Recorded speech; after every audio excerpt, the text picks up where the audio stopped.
দর্শক, শিক্ষা ভবন ঘেরাও করতে আসছেন শিক্ষার্থীদের গতকালকে যে 3 দফা দাবিতে তারা রাজপথে নেমেছিলেন। আজকে কিন্তু তাদের দাবি 6 দফা হয়ে কিন্তু আজকে তারা সায়েন্স ল্যাবে জড়ো হয়েছেন।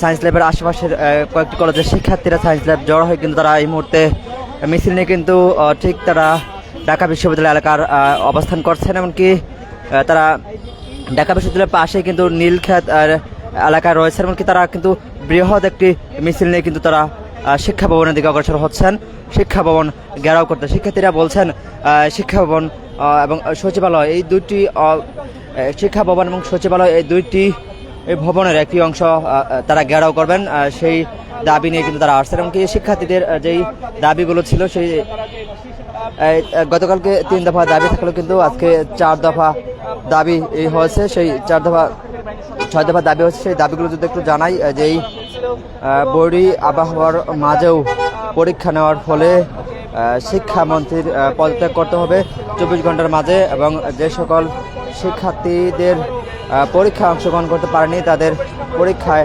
অংশগ্রহণ করতে হবে, এবং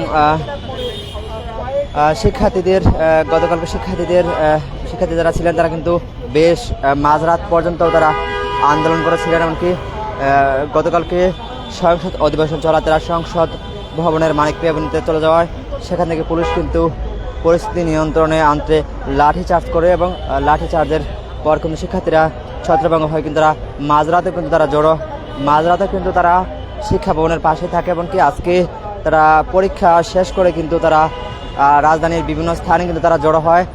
সায়েন্স ল্যাব, উত্তরা এবং ইসিবি চত্বরে তারা জড়ো হয়।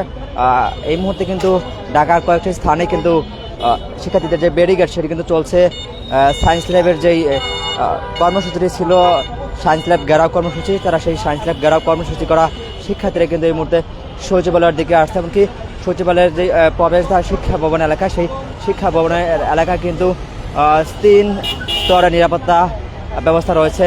আমরা দেখতে পাচ্ছি 3 স্তরের ব্যারিকেড রয়েছে। এমনকি তারপরে কিন্তু আইন শৃঙ্খলা বাহিনীর সদস্যরা রয়েছে। এমনকি পুলিশ কিন্তু ঠিক আজকের যে আন্দোলনের পরিস্থিতি সেটি কিন্তু নিয়ন্ত্রণে আনতে কোনো ধরনের অপ্রীতিকর ঘটনা যেন না ঘটে সেজন্য কিন্তু তারা জলকামান এপিএস রেখেছেন। এমনকি গতকালকে শিক্ষামন্ত্রীর যে একটি মন্তব্য ছিল, যেই ফার্মের মুরগি শিক্ষার্থীরা অভিযোগ করছেন যে শিক্ষামন্ত্রী শিক্ষার্থীদের ফার্মের মুরগি বলে অভিযোগ করছে, তার জন্য শিক্ষামন্ত্রী কিন্তু ইতিমধ্যে কিন্তু দুঃখ প্রকাশ করছেন, এবং শিক্ষার্থীরা আজকে যারা আন্দোলন করছে তারা বলছে শিক্ষামন্ত্রীকে দুঃখ প্রকাশ না করে তাকে জনসম্মুখে ক্ষমা চাইতে হবে, এমনটি বলছেন শিক্ষার্থীরা।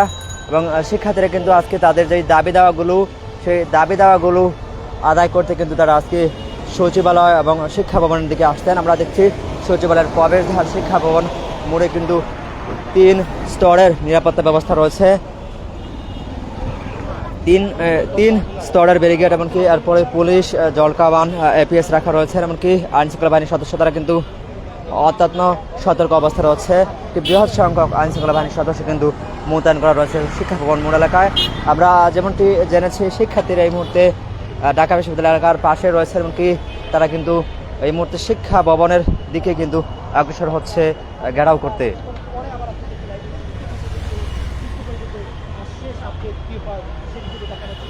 দর্শক, আজকের সর্বশেষ আপডেট সরাসরি আপনাদের সাথে সংযুক্ত করব। সরাসরি আপডেট নিয়ে থাকবো আমি রনি। শিক্ষার্থীরা কিন্তু ঢাকা বিশ্ববিদ্যালয় এলাকা রয়েছে, এবং তারা কিন্তু শিক্ষা ভবন ঘেরাও করতে তারা আসছেন। সচিবালয়ের প্রবেশদ্বারে কিন্তু আমরা দেখছি একটি ব্যারিকেড রয়েছেন। শিক্ষার্থীদের পক্ষ থেকে কিন্তু 2টি দাবি করা হচ্ছে। একটি অংশ তারা বলছে যে তারা শিক্ষা ভবন ঘেরাও করবে, আবার শিক্ষার্থীদের অন্য আরেকটি অংশ যারা বলছেন যে তারা সচিবালয় ঘেরাও করবে, সচিবালয় যেন কোনো ধরনের অপ্রীতিকর পরিস্থিতি না ঘটে সেজন্য কিন্তু আইন শৃঙ্খলা বাহিনীর সদস্যরা অত্যন্ত সতর্ক অবস্থা রয়েছে। এবং কি আমি যদি দেখাই এই এলাকার যে যানবাহনের পরিস্থিতি, সেটা দেখাই এলাকার যানবাহনের পরিস্থিতি কিন্তু এই মুহূর্তে যেই একটু ব্যারিকেডের ফলে কিন্তু স্বাভাবিকভাবেই যানবাহন কিন্তু চলাচল করতে একটু বিঘ্ন ঘটছে। এমনকি যানবাহন চলাচলে বিঘ্ন ঘটার ফলে কিন্তু যেই যানবাহন চলাচল বিঘ্ন ঘটার ফলে কিন্তু যানজট তৈরি হওয়ার যে উপলক্ষ সেটি কিন্তু ইতিমধ্যে হচ্ছে। এমনকি রাস্তার এই পাশের ঠিক শিক্ষা ভবন মোড় থেকে সচিবালয়ের প্রবেশ করার রাস্তার দিকেও যেমন ব্যারিকেড রয়েছে, ঠিক তেমনটি কিন্তু যে সচিবালয় থেকে শিক্ষা ভবন মোড় হয়ে ঢাকা বিশ্ববিদ্যালয় যাওয়ার যে রাস্তাটি সেখানে কিন্তু তেমনটি রয়েছে। আমরা দেখছি শিক্ষার্থীরা কিন্তু আমরা যেমন জেনেছি শিক্ষার্থীরা ঢাকা বিশ্ববিদ্যালয় এলাকা রয়েছে, এমনকি এই মুহূর্তে তারা শিক্ষা ভবনের আশেপাশের শিক্ষা ভবনের বেশ কাছাকাছি অবস্থা রয়েছে, এমনকি আইন শৃঙ্খলা বাহিনীর সদস্য তারা কিন্তু রাস্তাটি আটকে দিচ্ছেন।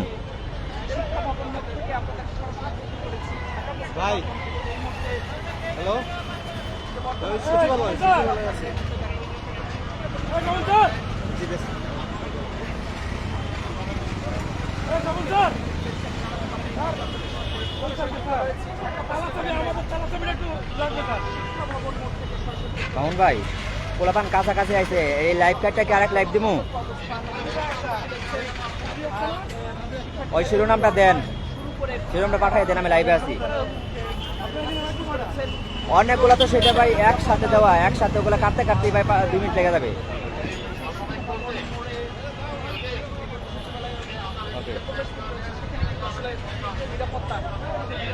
দর্শক, যদি আপনাদেরকে একটু দেখাই, আইন শৃঙ্খলা বাহিনীর সদস্য তারা কিন্তু এই মুহূর্তে রাস্তায় কিন্তু ব্যারিকেড দিচ্ছে এবং শিক্ষার্থীরা, যতটুকু আমরা জেনেছি, শিক্ষার্থীরা ঢাকা বিশ্ববিদ্যালয় এলাকায় অবস্থান করছে। এমনকি তারা কিন্তু বৃহৎ শিক্ষার্থীদের একটি অংশ কিন্তু তারা সচিবালয় শিক্ষা ভবনের দিকে আসছে, এমনকি আইন শৃঙ্খলা বাহিনীর বৃহৎ সদস্য কিন্তু তারা রয়েছেন। এমনকি তারা কিন্তু যে ব্যারিকেডগুলো, সেই ব্যারিকেডগুলোতে কিন্তু লোহার শেকল এবং তালা দিয়ে কিন্তু তারা আটকে দিচ্ছেন, কোনো ক্রমে যেন শিক্ষার্থীরা এই ব্যারিকেডটি না ভাঙতে পারে। এমনকি ব্যারিকেডটি ভাঙার শিক্ষার্থীরা যে কোনো ক্রমে ব্যারিকেডটি ভেঙে ফেলে, সেক্ষেত্রে কিন্তু আইন শৃঙ্খলা বাহিনীর সদস্যরা যারা রয়েছেন তারা কিন্তু লাঠি, ডাল, হেলমেট নিয়ে তারা প্রস্তুত রয়েছেন। এমনকি কোনো ক্রমে ব্যারিকেড এমনকি আইন শৃঙ্খলা বাহিনীর সদস্যদেরকে টপকে যদি তারা ফেলে, সেক্ষেত্রে কিন্তু জল কামান প্রস্তুত করা রয়েছে। সেক্ষেত্রে পুলিশ তাদের আন্দোলনকে নিয়ন্ত্রণে আনতে জল কামান ব্যবহার করতে পারে। গতকালকে তারা কিন্তু শিক্ষার্থীরা সংসদ ভবন এলাকায় যায়, এমনকি সেখানে কিন্তু আইন শৃঙ্খলা বাহিনীর সদস্যরা ঠিক সেই সময় কিন্তু সংসদ চলছিল, এমনকি সেই এলাকায় সংসদ ভবন এলাকায় 144 ধারা জারি থাকা কিন্তু আইন শৃঙ্খলা বাহিনীর সদস্যরা পরিস্থিতি নিয়ন্ত্রণে আনতে লাঠিচার্জ করে এমনকি ছত্রভঙ্গ করে দেয়। আমরা আজকে দেখছি 3 স্তরের নিরাপত্তা কিন্তু ইতিমধ্যেই আইন শৃঙ্খলা বাহিনীর সদস্যরা প্রস্তুত করে ফেলেছে, এমনকি শিক্ষার্থীরা কিন্তু কাছাকাছি এলাকা রয়েছে। দর্শক, এই ছিল আমার কাছে সর্বশেষ। আমরা আবারও যুক্ত হব বাংলাদেশ বুলেটিন থেকে সর্বশেষ তথ্য নিয়ে সবার আগে।